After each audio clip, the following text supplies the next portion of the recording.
주께서 십자가를 질 수 있나 물어보시고, 네 영혼을 내게 맡길 수 있냐 물어보시고, 이런 일을 다 할 수 있겠냐 물어보시면, 주님께서 우리의 심령에 죄의 형상을 만들어 주셔야만 우리가 사랑하고 충성할 수 있다. 이런 고백의 찬양이었습니다.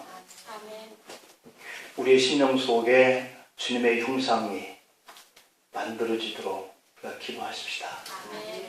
그래야만 늘 충성하고 주님 사랑하고 살아갈 수 있을 줄로 믿습니다. 이 찬양의 가사가 우리를 부르시는 주님의 그 부르시는 음성이 들리는 듯한 그런 가사입니다. 토마스 아켄피스라고 하는 분이 15세기에 살던 수도사였는데요.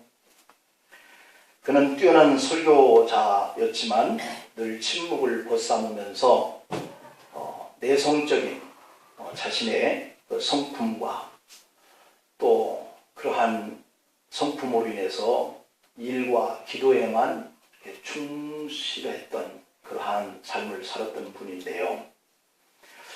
이분은 기독교의 역사상 상당히 문학의 영향을 많이 끼쳤던 이런 분이고요.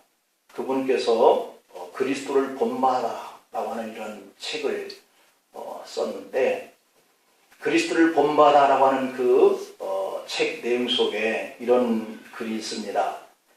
십자가를 지되 억지로 지지 말라.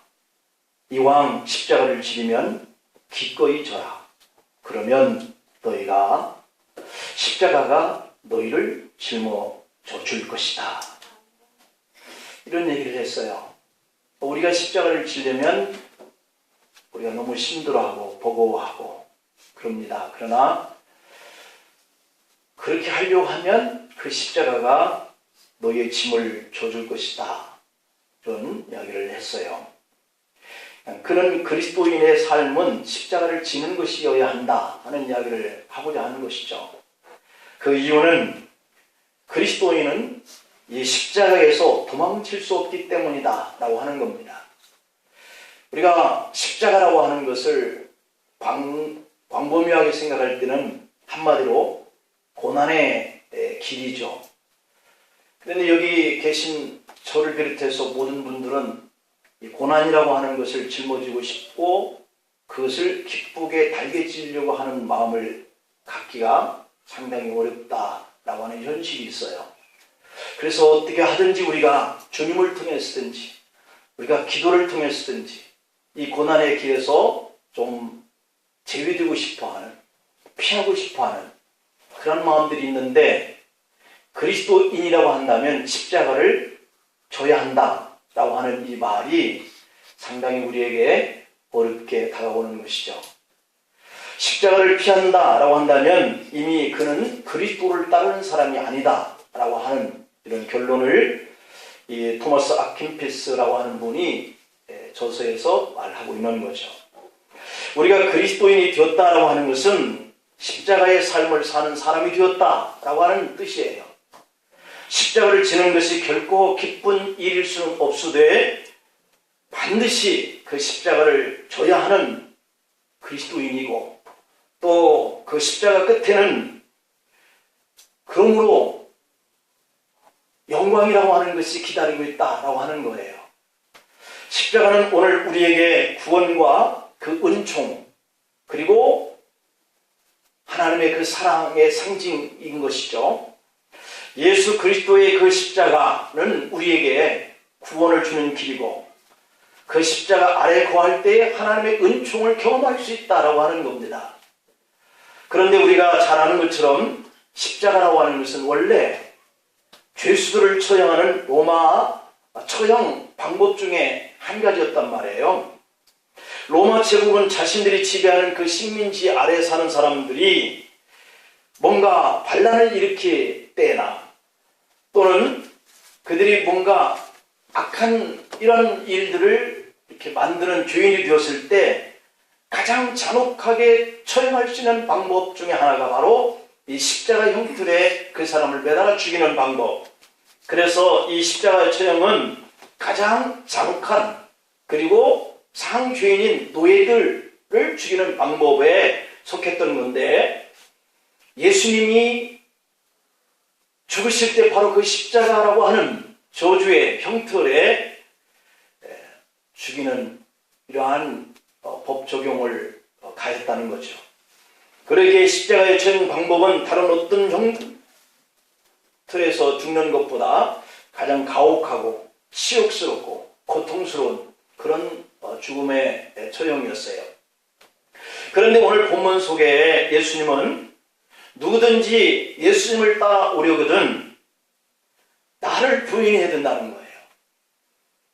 예수님이 가신 그 길을 우리도 갈 그리스도인이다 라고 생각을 한다면 예수님이 가신 그 길을 따라가야 된다는 거죠. 그러기 위해서는 우리는 행복하고 싶고, 우리는 평안해지고 싶고, 우리는 형통한 삶을 살고 싶어 하는데 이것을 부인하기가 어렵잖아요. 그래서 우리가 주님 가신 그 길을 따르는 일이 쉽지 않은 거예요. 네 영혼을 내게 맡기기를 원하느냐? 네가 십자가를 지기를 원하느냐? 네가 나의 일을 하고 싶기를 원하느냐? 오늘 주님이 그렇게 우리에게 물으신다는 얘기죠. 그럴 때에 우리는 그 길을 가기 위해서는 내 자신이 행복해지고 평안해지고 형통하고 싶고 하는 그것을 내려놓을 수 있어야 된다는 거죠. 그래야 예수님을 따를 수 있다라고 하는 겁니다. 좀 무거운 거죠. 좀 우리가 오늘 이 말씀 우리 마음속에 아멘으로 받기가 참 힘든 그러한 요구죠. 마치 로마 제국의 죄수들이 십자가형에 처해지기 위해서 자기가 매달릴 그 십자가를 친히 지고 갔어야 됐거든요. 그래서 예수님도 골고다 언덕같이 그 십자가를 지고 올라갔었단 말이에요.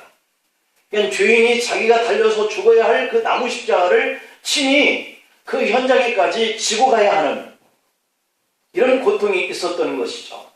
그런 것처럼 예수님도 우리가 예수님의 자녀다, 구원받았다 라고 하는 믿음을 가지고 있다면 너희도 스스로가 나를 따라오는 그 길에 있을 그 십자가를 지고 따라야 된다, 이렇게 말씀하고 있어요. 십자가를 지고 예수님을 따라가야 한다는 것, 우리는 명예와 권력과 부귀 영화를 지고 따라가고 싶은데 주님은 우리에게 십자가를 지고 나를 따라와야 되는데, 그래서 그렇게 하고 싶어하는 우리 이것들을 부인할 수 있느냐? 왜냐하면요, 우리가 예수님을 믿을 때 십자가를 지는 일은 그냥 뒤에서 몰래 살짝 질 수 있는 것이 아니에요. 그 십자가를 지고 가는 이것은 그 당시에 비아돌로사라고 하는 14개 코스를 사람들이 잔뜩 운집해 있는 그 공간을 십자가를 지고 예수님이 가셨거든요. 사람들은 침을 뱉고 사람들은 돌을 던지기도 하고 비아냥거리면서 욕도 하고 하는 그 소리와 그 질타를 다 받으면서 그 현장까지 십자가를 지고 가야 했거든요. 그렇기 때문에 이 십자가를 지고 가는 것은 사람들 눈에 숨길 수가 없는 길이란 말이에요. 저와 여러분들이 그리스도인으로서 십자가를 지고 가는 이 믿음의 길은 고난의 길인데, 십자가를 지고 가야 하는 길인데 누구든지 다 볼 수 있어야 하는 그런 고난이라는 것이죠. 그래서 십자가는 편안하게 질 수 있는 것도 아닙니다. 십자가는 그저 죽기 위해서 지는 것뿐이거든요. 그런데 예수님께서 나를 따르려고 하면 누구라도 십자가를 지고 따라야 한다, 이렇게 말씀하고 계세요. 여러분, 왜 주님께서 자신을 따르는 우리가 그렇게 힘든 그 십자가를 져야만 한다 라고 이렇게 말씀을 하실까요? 우리의 삶에 이 구원과 기쁨과 평강 주시기를 기뻐하시는 하나님께서 왜 우리까지도 예수님처럼 십자가를 지고 해야 하는 삶을 살아야 한다 라고 이렇게 말씀을 하실까요? 그것은 우리가 십자가를 져야 한다고 말씀하신 이유는 오늘 이 본문 말씀처럼 예수님께서 제자들과 함께 빌립보, 가이사랴 여러 마을을 이렇게 다니시던 중에 한 장소에서 제자들이 모이는 곳에서 질문을 하신 거예요. 얘들아, 사람들이 나를 누구라고 하더냐? 라고 물었어요. 이 물으시는 예수님의 마음속에는 참 많은 것들이 이렇게 교차되고 있었겠죠. 선생님이 학생들에게 어떤 질문을 할 땐 자신이 원하고 있는 답이 있는 거죠. 예수님도 그러한 답을 가지고 제자들에게 물었던 것이죠. 그때 제자들이 대답을 합니다. 어떤 사람은 죽은 세리요한이 다시 살아났다고 그러네요. 또 한 제자는 어떤 사람은 구약 성경 말라기서의 마지막 때에 보내주시겠다고 약속하신 엘리야 선지자가 드디어 나타났다라고 그럽디다.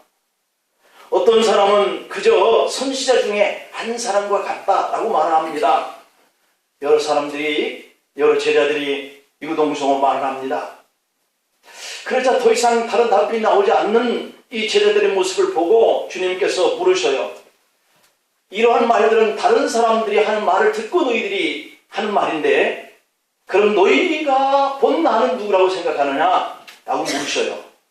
그때 베드로가 주는 그리스도이십니다 라고 말하는 거예요. 주님이 듣고 싶어하는 고백입니다. 마태복음에는 주는 그리스도시요 살아계신 하나님의 아들입니다 라고 고백하는 베드로의 모습을 기록해 놓고 있거든요. 이 고백이라고 하는 것은 예수님은 하나님이 보내신 메시아입니다 라고 하는 고백과 같은 거예요.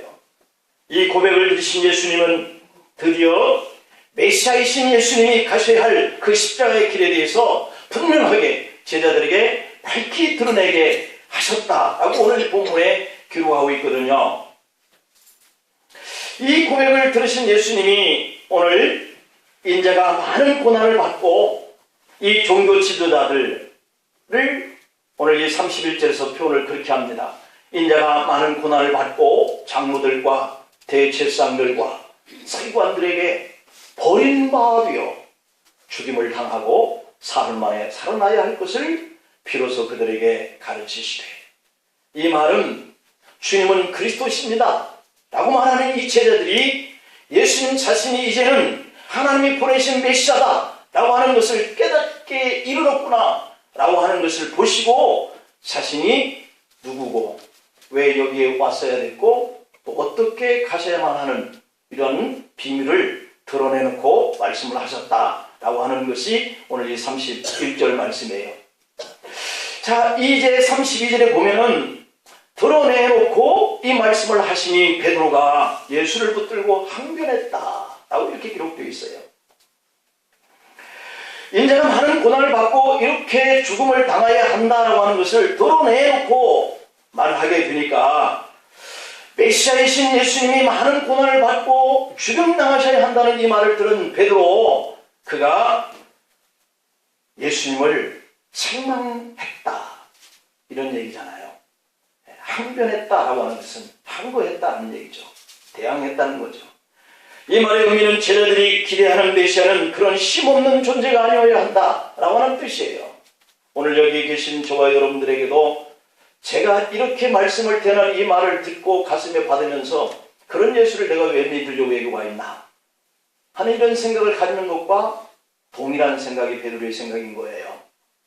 내가 예수 믿으면 내 사업과 내 직장과 내 자녀들과 나의 건강한 삶이 보장되기를 원하는 마음으로 왔지, 내가 예수님을 따르려면 십자가를 지고 주님을 따라가야 하는 이 고난을 같이 받아야 하는 그 길이라면 내가 왜 여기 와 있지? 라고 하는 마음이 있다면 오늘 베드로의 마음이라고 생각을 할 수 있어야 돼요. 메시아로서 온 일을 구원하기 위해서 십자가의 길을 가셔야 하는 주님을 베드로가 인간적인 생각으로 막았다라고 하는 거예요. 그러자 예수님은 베드로를 33절에서 꾸짖습니다. 사탄아, 내 뒤로 물러가라. 네가 하나님의 일을 생각하지 아니하고 도리어 사람의 일을 생각하는도다. 베드로의 생각과 주님의 생각, 하나님의 생각과 우리의 생각이 너무 다른 것이 드러나고 있어요. 여러분, 왜 예수님은 베드로를 꾸짖으신 것일까요? 자기 선생님이 고난을 받으시는 그 길을 가는 그 길을 보면서도 뻔히 예 선생님 고난 받으세요 이렇게 말하지 아니하고 당연히 선생님께서 그런 고난을 받기에 우리가 허락할 수 없습니다. 이렇게 말하는 것이 오히려 사람의 생각으로는 좋게 들리지 않았을까? 사실 내가 고난 받는데 여러분들이 그래 목사님 혼자 고난 잘 당하시오 라고 말해 주는 것보다는 우리가 같이 나눠서 질까요? 아니에요. 우리가 그냥 그 고난을 질 테니까요. 이렇게 말한다면 내 마음속에는 상당히 인간적으로 위로가 되고 고맙게 들리고 그럴 건데 오늘 이 상황이 바로 그런 상황인데 오히려 주님은 좋아하시지 않습니다. 다른 사람이 아닌 제자가 스승이 지극히 할 수 있는 그 말을 들으시고 예수님은 베드로를 책망합니다. 심지어 사탄이다. 내 뒤로 물러가라. 이렇게까지 책망합니다. 우리는 예수님이 여기서 하신 말씀을 잘 생각해 보아야 합니다.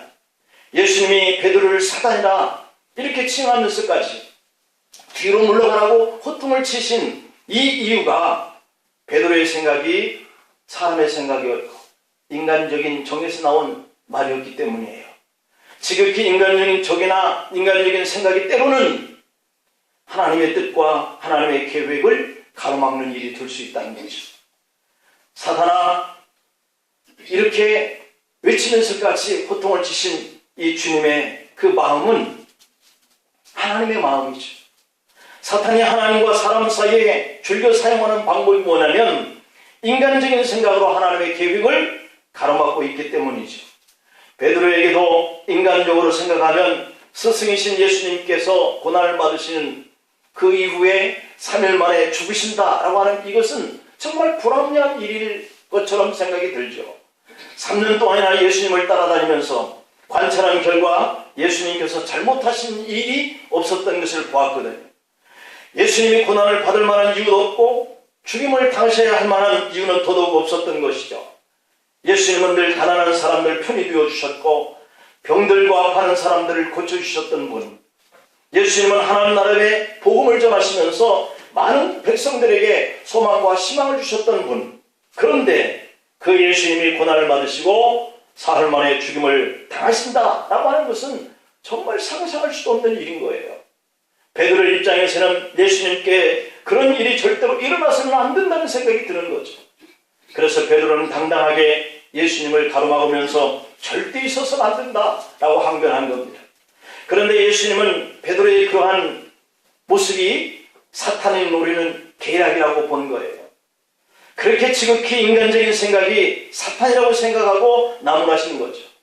예수님은 그런 인간적인 생각에 사로잡혀 사탄의 종로로 타지 않기 위해서 늘 힘써야 할 것을 당부하고 있는 거죠. 그것이 바로 자기를 부인하고 십자가를 지고 예수님을 따르는 길이다. 그래서 우리는 늘 우리 속에서 일어나는 하나님의 계획과 일을 방해하는 이런 생각들이 일어날 때마다 우리는 나를 부인하고 내 생각을 부인하고 그래야 믿음의 길을 갈 수 있다는 얘기죠.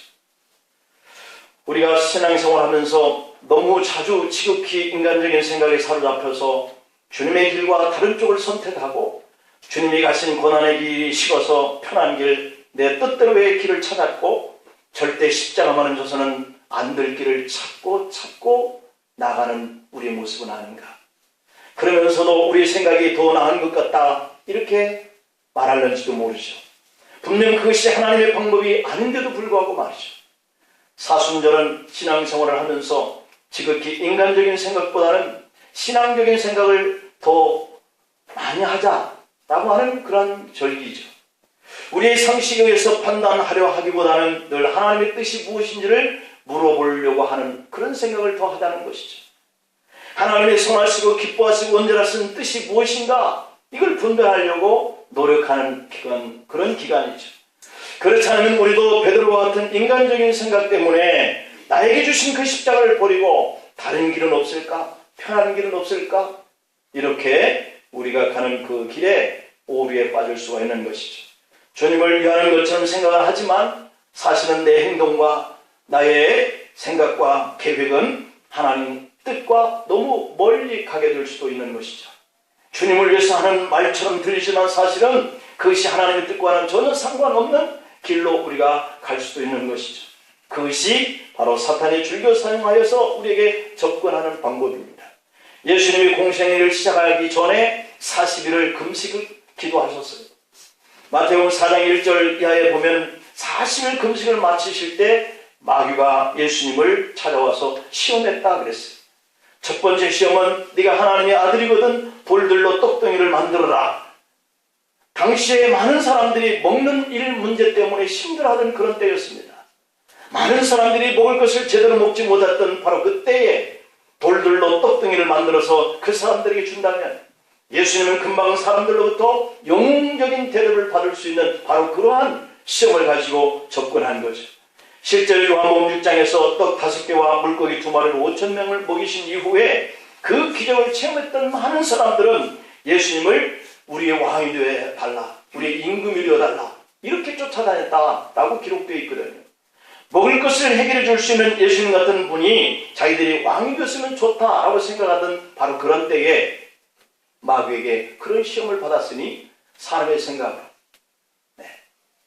그렇게 하면 좋겠다 하는 이런 마음이 들지 않겠어요? 그 당시에 그 정도로 먹고 사는 문제가 심각했던 거죠. 그러나 예수님은 그런 인간적인 생각을 물리치십니다.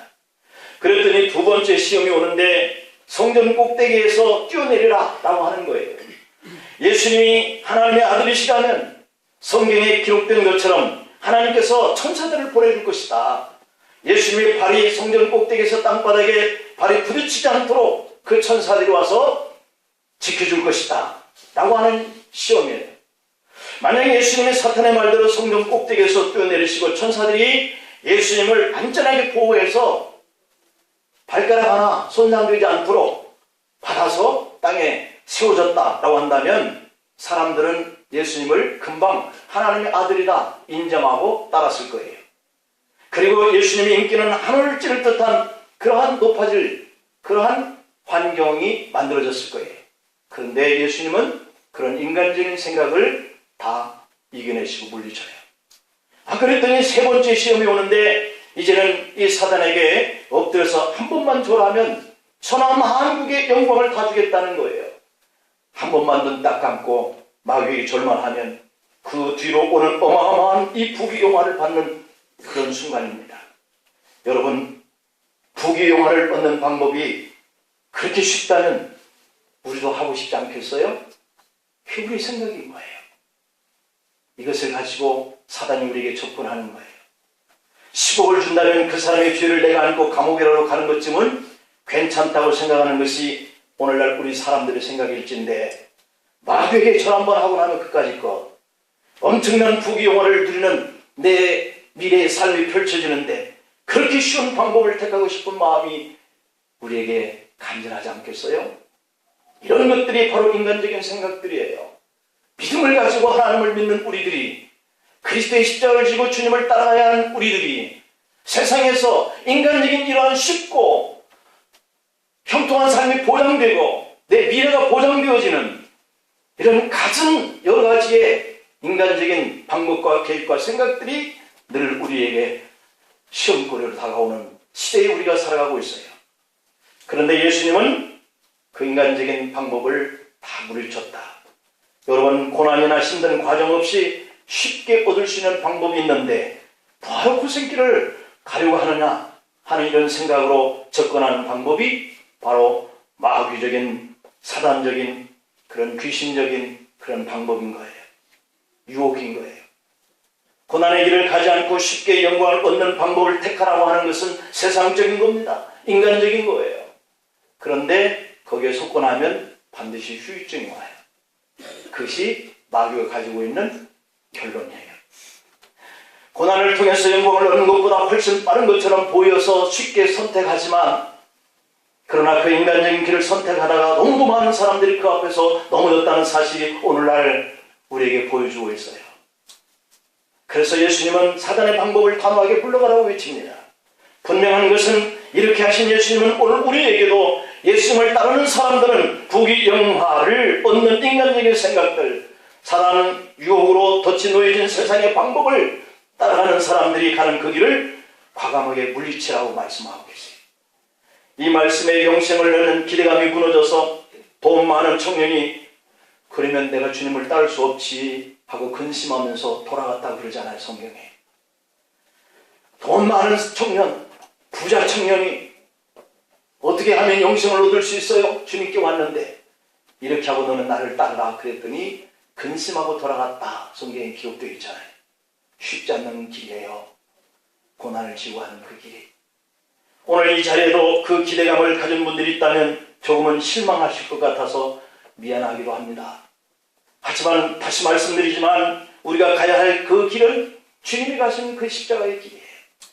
나의 죄를 없애주기 위해 고난의 길을 가신 주님이 가신 그 길이에요.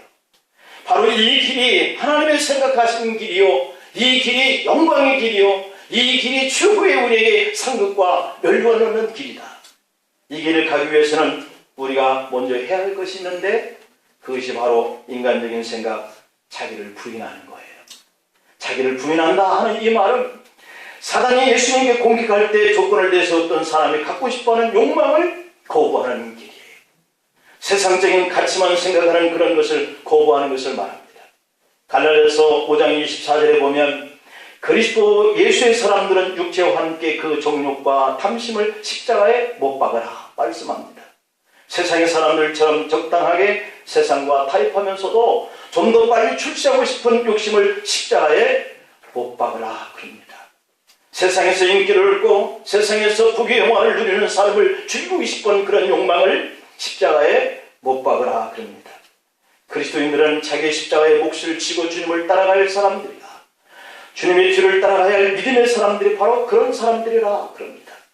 다시 말하지만 자기를 부인하기가 너무 힘들어서 내 욕망과 욕심에 이끌려 근심하며 주님 곁을 떠나 세상으로 갈지, 아니면 자기를 부인하고 십자가를 지고 주님의 뒤를 따라가야 할지, 우리는 두 개의 길에 동시에 살 수는 없다 그런 얘기입니다.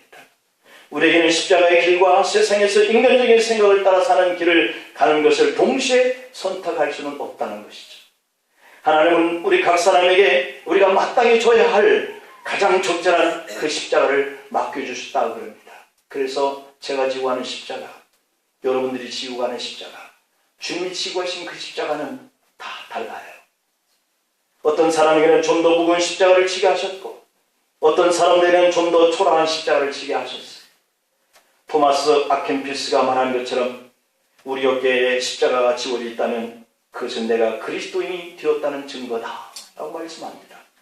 그리스도인은 하나님의 영광을 위해서 그리고 하나님의 뜻을 이루기 위해서 지는 십자가 앞에 불평과 원망하지 않고 찬양의 가사처럼 사랑하고 순종하고 충성만 할 수 있기를 축복합니다. 기도하십니다.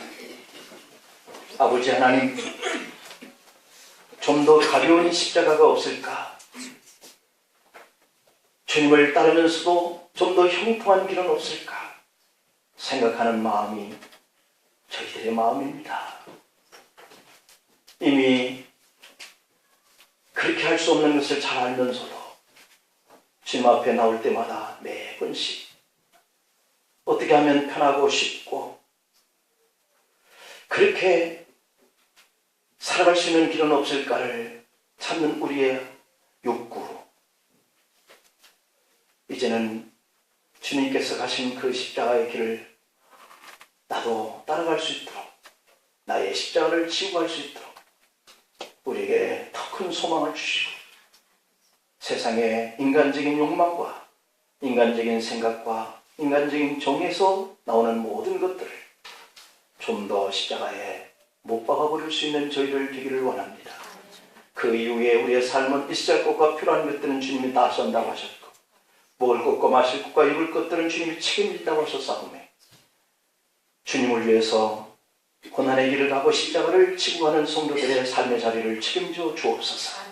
저들의 직장과 기업을 주셨사오매 자녀를 주셨사오매 책임져 주시옵소서. 주여 이 땅에서 핍절하거나 곤고한 삶이 아니라 하나님의 영광됨을 위해서 믿음으로 가는 그 길 앞에 주님이 동행하여 주시옵소서. 우리가 가는 곳곳마다 주의 복음이 그리스도의 향기가 나타나게 하여 주시옵소서. 예수님의 이름으로 기도하옵나이다.